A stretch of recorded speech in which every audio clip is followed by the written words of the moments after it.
So everyone, pick a card reading tayo, love reading. Pick a card, mamimili lang kayo, alin dito? Yung pile ninyo, left or right, okay? Yan, maiksi lang ha. Pick a card reading. Tayo ng ano. Tayo ng cards. Tayo.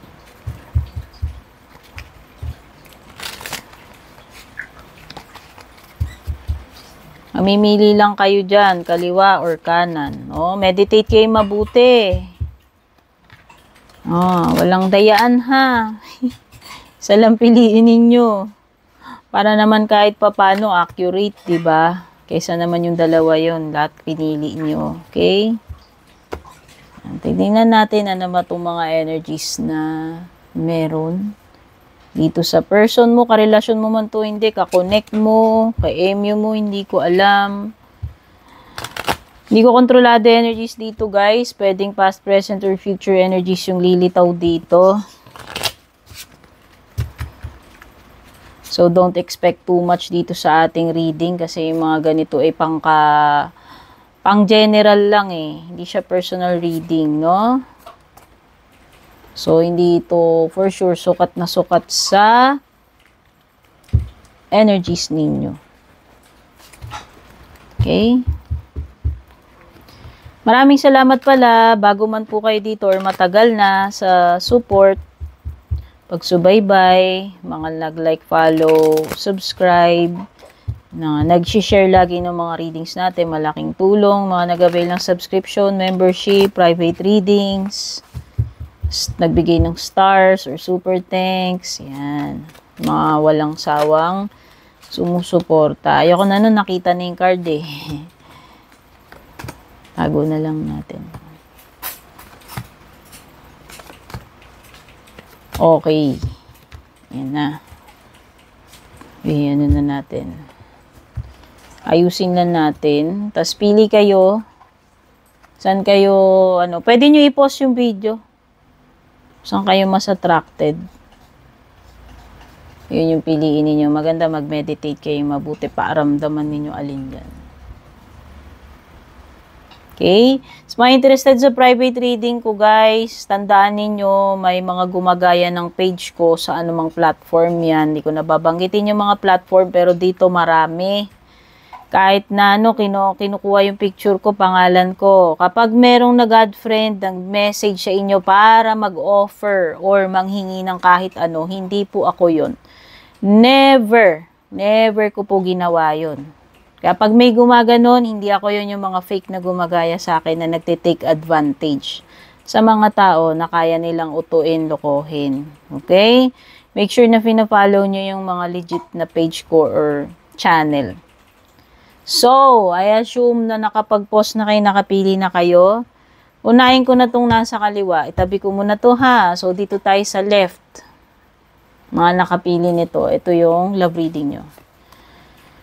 Meron ka ditong irreplaceable card. Wow! Talagang alam mo. Love ka nitong tao na to, gustong-gusto ka niya. Para sa kanya kasi, hindi kanya kayang basta palitan or wala kang kapalit sa puso niya.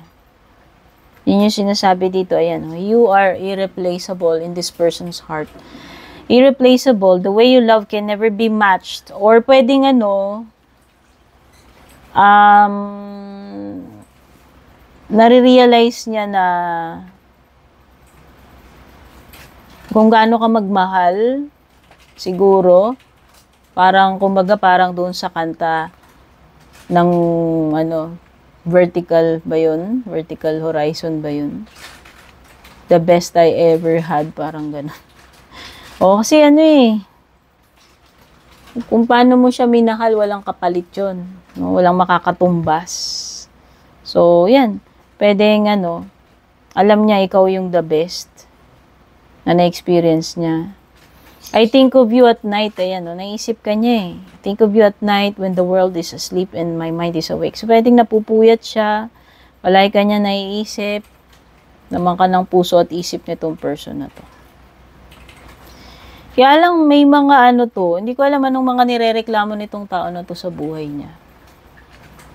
Hindi ko alam kung bitter siya, insecure, or may mga issues ba siya sa sarili din niya.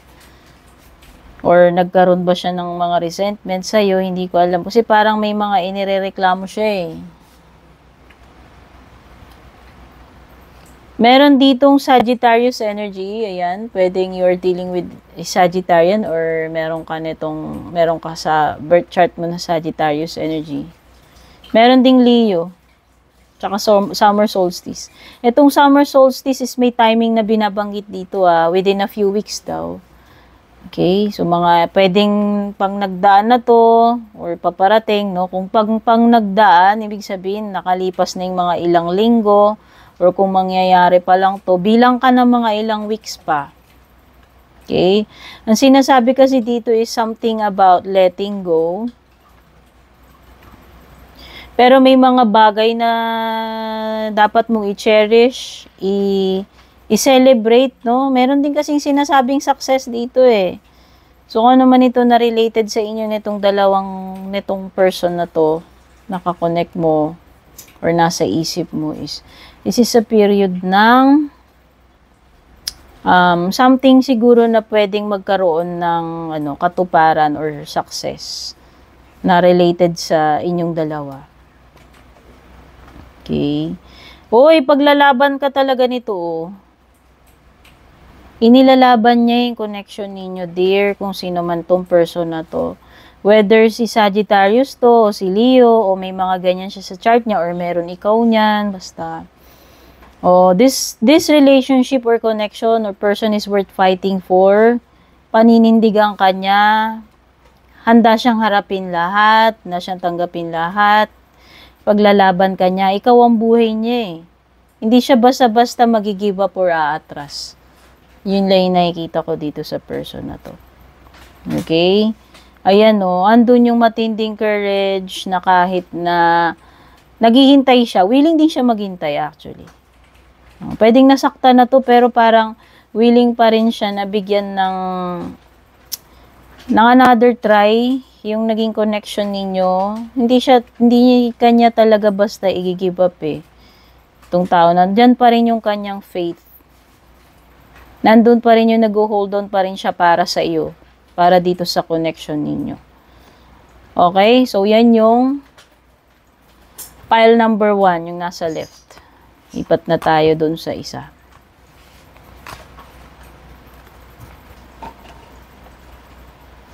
Okay, para naman dun sa mga nakapili nung nandito sa kanan kanina, ito na yung love reading ninyo.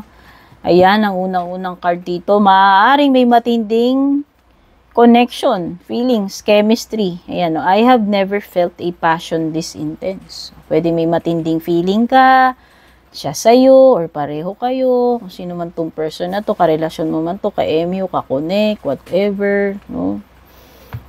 Meron, may matinding chemistry. Sparks. Okay, may sparks between you and this person. I know that you may not feel for me as I feel for you. Okay, so, hindi ko alam kasi bahala ka ng, pwede kasing energy niya yung dominant dito or nasasagap dito or pwedeng energy mo rin. Basta may pagka one-sided, sabihin na natin, no? Kasi, parang ang sinasabi niya dito, yung isa dito sa inyo, mas intense yung nararamdaman. So, pareho eh. Hindi naman sinabi na yung isa totally walang nararamdaman. Although, sabi nga dito, may matinding feelings, attraction or passion going on. Pero, yung isa is mas intense para sa kanya. So, halimbawa, pareho kayong may feelings sa isa't isa. Mas evident dun sa isa eh. Mas lamang. Mas malalim or mas marami siyang nararamdaman compared dun sa isa. Sa inyo. Okay? So, ayan. So, meron naman pala. Kaya lang parang merong something dito, insecurity ba to? Kasi meron something na ikinahihiya eh. Or nahihiya siya sa'yo. Hindi ko alam kung nahihiya lang ba siya sa'yo, nagkakahiyaan ba kayo, kung sino sa inyo, or may mga bagay dito na hindi siya proud sa sarili niya, like insecurity, mga nakakahiyang nangyari, hindi ko alam. Meron mga bagay dito na ano ikinahihiya or kinaka-insecure. Okay? So, yung mga signs na meron dito, kung makaka-relate ka ha, pwedeng meron ka nito, may sign ka na ganito or meron siya nito. May Aquarius, may Sagittarius, at saka Scorpio. Oh, kaya lang parang bakit ganun? At parang yung connection ninyo is may someone here na parang nawawalan na ng pag-asa, faith or confidence dito sa connection ninyo or sa isa't isa, hindi ko alam. Parang gloomy, negative thinking, negative feeling, kung may pag-asa pa ba to or what, parang ganun, nadidim yung future Hindi ko alam, pwede rin namang naboboard lang, baka naghihintay or naghihintayan kayo, whatsoever, hindi ko alam sa inyo. Pwede rin kasing hindi kayo tugma, hindi jive yung mga timing dito, kasi meron ditong something na hindi nabibigyan ng effort, ng energy, ng time, ng focus. Parang parang nagkaroon ng ang ganda ng connection, ang ganda ng synergy, na all of the sudden biglang parang nag-iba. No, parang hindi ko alam kung nagkaroon ng may nawala yung momentum nawala yung moment, alam mo yun. Oo, kasi may blockage, may binabanggit na blockage about the 8 of Wands. Pwedeng sabi ko nga, pwedeng nawalan ng time or nagkaroon talaga ng mga aberya, ng mga sagabal, kung ano man yan, no. Kaya siguro nawala yung momentum ninyo. Pero doesn't mean na talagang totally naputol na pwedeng andun pa rin yung spark, nandun pa rin chemistry. Kaya lang siguro hindi nabibigyan ng focus. No? Kaya siguro parang nagkakawalaan na ng pag-asa, nagkakawalan na ng gana, pwedeng na-bored na. Kasi natabunan yung momentum. So, kailangan yun maibalik. No? So, ayan, sabi nga, you need to take time to align para bumalik yung synergy, bumalik yung moment ninyo. Kasi nasapawan lang So, baka may mga inasikaso kayo pareho, hindi ko alam. Sabi ko may mga naging blockages sa gabal dito or istorbo.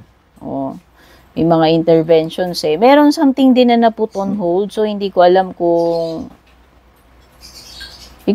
nag-cool off ba kayo or baka naging busy lang talaga, naging nawalan kayo ng communication or pagkikita. Pwedeng naging inactive lang kayo. Kasi nga may mga kanya-kanya kayong priority siguro or may mga inuuna kayo right now, may mga inaasikaso kayo, pwedeng yun yung mga conflict sa schedules ninyo. So, yan. Maraming factors dito na nakaka-apekto. Okay, pero sayang, nandun yung malakas na passion, nandun yung matinding chemistry. Okay. Pwedeng yung isa dito nanlamig na, hindi ko alam No? Kasi nga, hindi na kayo active sa isa't isa. No? Pwedeng nalulungkot yung isa dito. Nalulungkot, naghihintay pa rin kung sino man to sa inyo. Kasi isa parang okay lang sa kanya, siguro, kasi kung yung isa dito tinabangan na, baka yung isa, okay, willing na siya, okay, move forward na lang ako.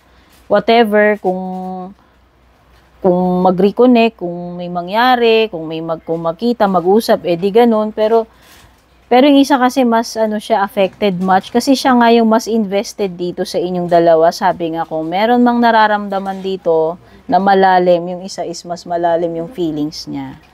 Okay, yun yung mas more on nakaka-feel ng 5 of Cups. Like parang siya yung feeling stuck tuloy, siya tuloy yung parang naiwan sa ere, hindi niya alam kung magbo-move on na ba siya o maghihintay pa siya.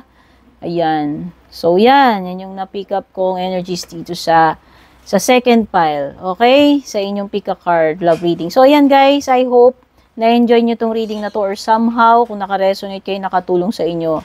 Don't forget to like, follow, subscribe. Pakishare na rin itong ating reading. Take care. God bless. Babush. Love you all.